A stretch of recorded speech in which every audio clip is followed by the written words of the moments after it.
Hey everyone, in this video we're going to take a look at the chapter 34 story from the Ecce textbook and translate it together. We'll look at the story, we'll unpack the grammar that's involved, just try to help you make sense of it to make sure that you're on the right track. Before we do anything though, like I always tell you in these videos, the first thing you got to do is make sure that you have the vocab, memorize it as best as you can, feel pretty confident in it, look at any English derivatives you can find to help you associate these words with English if that helps, and just make sure that you feel good because it is pretty tricky to translate this if you're not sure what the words mean. So that always has to be the first step. Just kind of know what the new words mean so that you can move forward. The next thing you want to do is always make sure that you have the grammar under control and you feel as confident as you possibly can with it before you dive in. You can read this story first and then unpack the grammar if you want, but it's a little easier to have the grammar under control so that when you read the story, you're kind of seeing the grammar in context and understanding what's going on. Sometimes, well, I would say a lot of times it's easier to read and practice through actually reading than just looking at notes off a textbook. So the grammar for this chapter, we'll look at it together to start. It has to do with degrees of adjectives, but read through it, look at the Ecce textbook. Feel free to watch one of my grammar videos if it helps you. Anything you can do to make sure that you feel really confident in the grammar before you move forward, so that way you're feeling good about your translation. The last thing you want to do, again, I always tell you this, is find a partner from class and read the story out loud, right? Read it to them in Latin, have them listen to it, and then flip it around, have them read the story to you so that you can listen. This way you're practicing your pronunciation, you're practicing your listening skills, and I can't stress this enough, if you keep doing that and just reading and listening, you'd be really shocked at how much you learn and absorb just by hearing the patterns of the words and just recognizing that someone reads the story to you. You never want to just read the story in your own head, looking at the text without saying it out loud. You're shutting off a couple of really critical areas of learning in your brain. You want to make sure that you're using all of them so that you're really thinking of this as a language and not just something you're reading out of a textbook. So let's dive in and start looking a little bit at the grammar, like I said. So in this chapter, you're looking at degrees of adjectives. So this is just a quick review. Again, you can find all these notes in the textbook. But when we talk about adjectives, English, Latin, doesn't matter. We have degrees, right? Different versions of the adjective, basically. So in English, we'd say fast, faster, and fastest, right? They're all talking about being fast, but again, there's degrees, right? Being faster is a little bit more fast than someone else. And if you're saying, oh, I'm the fastest, right, you're making different comparisons as you go. These degrees are called the positive, the comparative, and the superlative forms of an adjective. So what do we mean by this? Because that might not be something you really use in your daily life, right? We don't normally say like, oh, that's a positive adjective. It's more of a jargony grammar term, right? And it's totally fine if you don't remember these terms for it. You'll still be able to figure out the language. But technically, right, in terms of grammar, the positive degree is the most basic form of an adjective, right? You're just describing the quality of one person or thing. So if I said to you the happy student, happy is an adjective and it's describing student, right? Very straightforward. But if you use the comparative degree, now you're really comparing that quality to someone else, right? You're comparing two different things or people.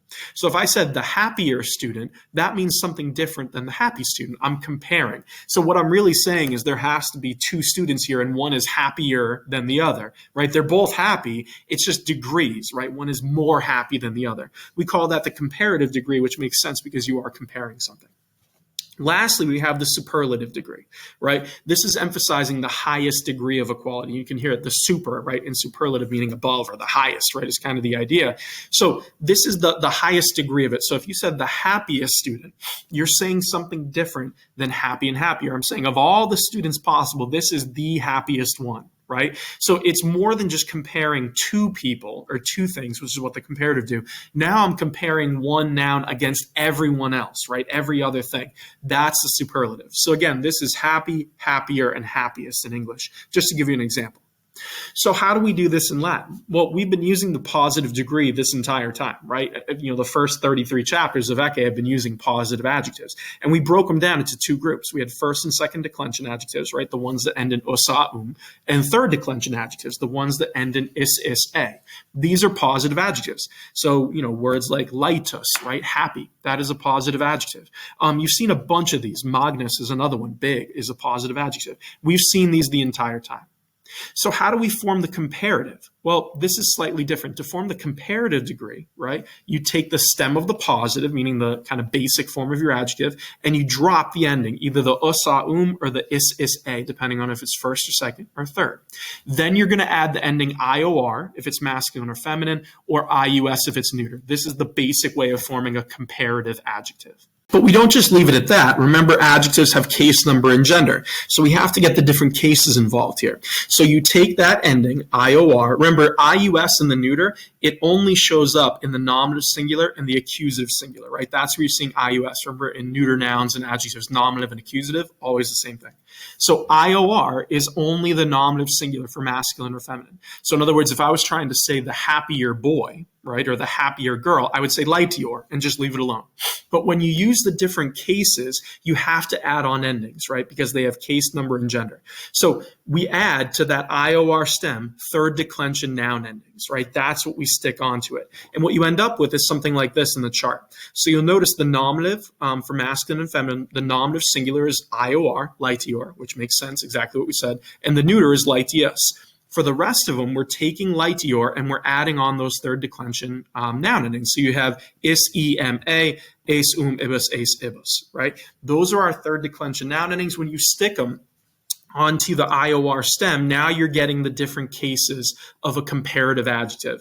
The only difference here is when you're doing neuter, it's using the neuter ending. So again, nominative and accusative singular are Lightius, the IUS, because remember, nominative and accusative always the same for neuter nouns. And you have the A when it's plural, which is very straightforward. We've seen this a bunch of times. That should feel very familiar to you. No big deal there. So this is how you form the comparative. Just take the IOR and add your endings and match it to the case, number, and gender of whatever noun you're describing. The superlative is actually a little bit easier. It's the same idea. We're kind of taking stem and adding endings, but the superlative degree uses first and second declension noun endings. So when you look at it, you take the positive form, you drop the either usa or the issa, depending on if it's a first and second declension adjective or a third, right? Same process as comparative so far.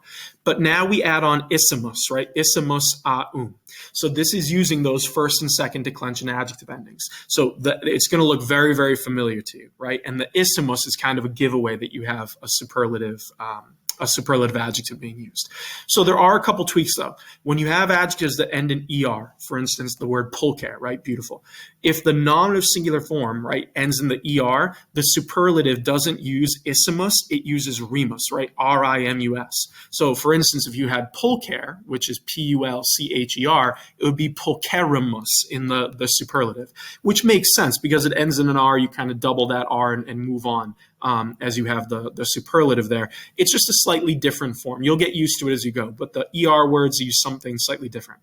Then there's also a few adjectives that end in LIS, right? Not every LIS adjective, but there are some special ones where in the superlative, instead of isimus or rimus, it's limus, L-I-M-U-S, which makes sense because if you drop the IS off of the LIS ending, in the positive form, you're going to have an L there. And so you don't want to have an L with an R after it or an L or isimus. It just makes sense to have another L there. So again, this is getting a little technical. You'll see it as you go, but it's basically this idea that you use isimus for all your adjectives. But if there's an ER or an LIS, there's some special ones that use something slightly different.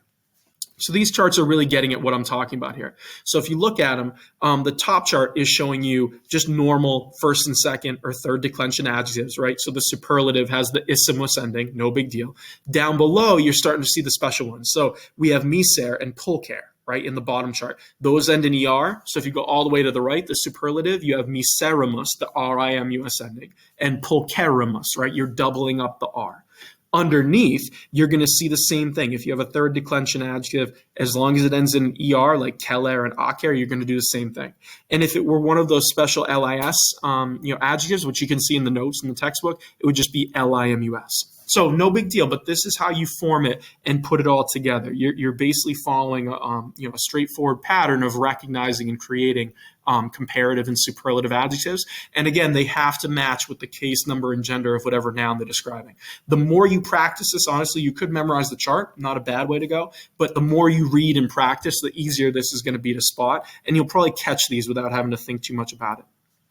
One last thing, there are some irregular adjectives that do different, a different process entirely. These you basically have to memorize. But words like good, right? You can hear it in English. We don't say good, good, or goodest. We say good, better, best. It's irregular. Same thing in Latin. Good, bad, big, small. You can see on this chart that they're formed differently with the comparative and superlative. Your best bet is to memorize these, right? Just try your best to memorize them and recognize them when they show up in stories. So now that we've done a little bit of the grammar, hopefully this feels pretty good to you. And if you need more work, feel free to go back and read through the textbook, look at the notes that are in there, the practice problems, anything you can do to make sure that you feel really comfortable with it. This is just a quick overview so that you can kind of see it, and we'll point it out as we go through the story. But now we should be in a pretty good place to start translating. So the story starts with plus vini est alatum, et omnibus convivis coronae florum datae sunt. So here we have more wine, literally more of wine. It's that partitive genitive with plus vini. So more wine was brought in, alatum est, right? It's the perfect tense passive voice, so it was brought in. And the subject here is coronae, right? The crowns of flowers. Florum is genitive plural. So crowns of flowers, datae sunt, they were given, right? And notice how datae is agreeing with coronae, right? So the crowns of flowers were given to all the dinner guests. So omnibus convivus. So they all get their new crowns, right? And again, this is sort of like part of the process of a drinking party at the end, and the dinner party, the whole thing. You put on your crown and you're getting ready for the commissatio, right? Then we have alii coronas rosarum, alii hederae coronas induerunt. So you have alii here, right? The correlative. So some are doing this, others are doing that. So you start with the first alii, and you're saying some induerunt, they put on, perfect tense. So go all the way to find the verb, all the way to the end. So some put on crowns, coronas, of roses, right? Coronas rosarum. So some put on crowns of roses, others coronas hederae, crowns of ivy. Right? So it's showing you the different types of crowns they would put on. They're like festive party hats here as they get ready for the drinking party. Then you have Gaius apio modo se coronavit, sed Titus et rosas et unguenta poposcit, namen popina prope forum multum vinum iam biberat.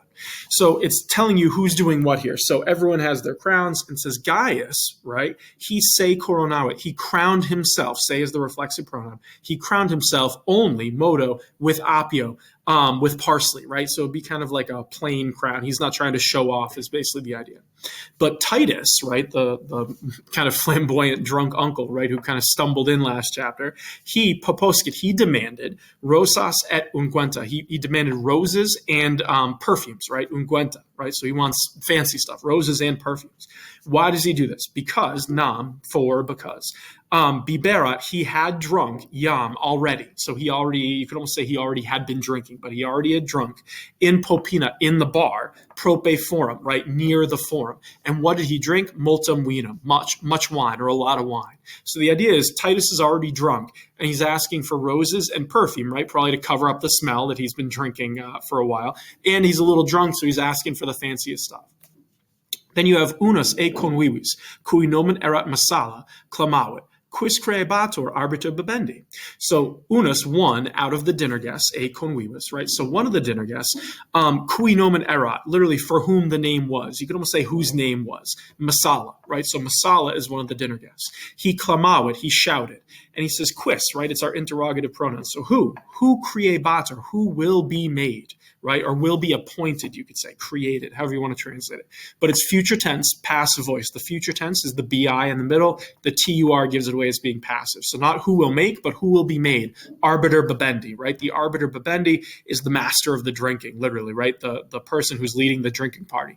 And you want to remember at the commissatio, this person had an important role. They would kind of organize everything, and most importantly, they would decide how much water to cut into the wine, right? So they're deciding basically how drunk everyone is going to get and how diluted the wine will be. So Massala asks, who's going to be made? The arbiter bebendi. And you have non tu certe Massala inquit alter. So one of them, alter, says, certainly not you, right? No, literally not you, certainly. But you could say, certainly not you, Massala, right? Massala is vocative. He's calling him by name. So Massala says, who's going to be made the arbiter bebendi? And someone, shouts out, definitely not you. And he says, Ali vinum sine aqua bibon, sed tu aquam sine vino bibus, right? Here's his sort of jab, right? So Ali, some, meaning some people, bibunt, drink, right? So some people drink vinum, they drink wine, sine aqua, without water, right? So again, drinking wine without water would be a pretty barbaric thing to do, right? In Roman times, you got to cut it with water a little bit. So he says some people like to drink, right? They drink wine without water. He says, but you too, right? But you drink bibus, water without wine, aquam sine vino. So he's calling him out and saying, a lot of people don't add enough water, but you just drink water, right? You don't make the wine strong enough. So this guest is saying we definitely can't have masala because he basically waters the wine down too much. That's the jab he throws at masala. Then you have kui masala, right? So to whom masala says, right? So masala responds to him. It says, kernon Gaius ipse. Right, so why not Kernon, Gaius himself, right? Gaius ipse, ipse is just the intensifier, right? So why not Gaius himself? And he says, quis enim est prudentior quam Gaius. Here we have a comparison. So he says, quis, who, right? It's our interrogative pronoun. Who is prudentior, is wiser or more wise, right? Here's our comparative adjective. He says, who is wiser than Gaius? Right? So he's saying, who would be a better option, basically? And notice how you have prudentior. It's nominative, right? It's describing Gaius, so nominative masculine. So it keeps that IOR ending, right? Nominative singular. So who is wiser than Gaius, right? Then he continues, says, ille enim aquam et vinum prudenter miscebit, neque sinet convivas nimis vini bibere.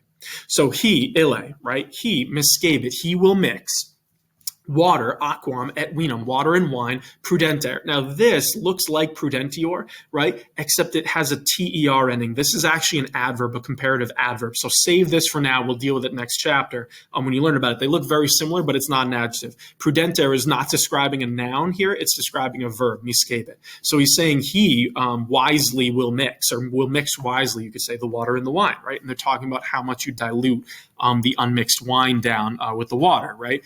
That's what the arbiter Babendi does. So Masala is saying, guys, would be perfect for this, right? So he says he'll wisely mix it and not, right, neque, he will not allow, sinet, right? He will not allow the convivas, the dinner guests, to drink, bibere, nimis vini, too much of wine, literally too much wine. So he's saying Gaius would be perfect, right? He's not going to get everyone too drunk. He'll mix it really well. We should appoint Gaius. That's his phrase here, or his point rather. And again, notice how in the previous sentence you have prudentia. There's our comparative adjective. Then you have minime interpellat Titus, magna voce, right? So Titus interpellat, he interrupts, right? And he says no, and he does it magna voce, vocative, in a loud voice, right? It's describing how he interpellat, if you will. She says no, right? Titus isn't going to do this. And he says, hoc modo creare arbitrum non licet, right? So he says, it is not allowed, non licet, it's not permitted, creare, to appoint the arbiter, the arbitrum here, right? Accusative, the arbiter Babendi, hoc modo, in this way, right? Abler. So he says, this isn't allowed. You can't do it like this, right? We don't just get to decide. And he says, fair talos, bring the knuckle bones, right? So he's referring to the idea that you would throw knuckle bones to figure out who the arbiter Babendi is. So Titus is saying, we can't just pick my brother. We have to throw the knuckle bones, right? Fair here is the singular imperative, right? He's saying, bring them, right? Fair, bring the knuckle bones. Non nisi talis recte creator arbiter Babendi. So he says, not accept, right, with the talis, with the knuckle bones, it's ablative, right? So he says the arbiter Babendi, creator, is appointed, recte, correctly, not except with the knuckle bones. So he's saying you can't appoint the arbiter Babendi except with the knuckle bones. You can't do it recte, correctly. Right, so you're saying this isn't the way to do it. You need to throw the knuckle bones. Then you have palisper takebat omnes. So for a short time, everyone, omnes takebat, everyone was silent. Why are they silent? Because Titus, the drunk uncle or the drunk brother in this case, he just sort of insulted his brother, right? So everyone's like, Gaius should do it. He's the host. It makes sense. And Titus says, no, right? It's kind of an insulting thing to do, to interrupt and be like, absolutely not. You're not picking my brother. So everyone goes quiet, trying to see what will happen. Then you have tum Gaius, esto, fair talos, right? So then Gaius says, esto, all right, fine.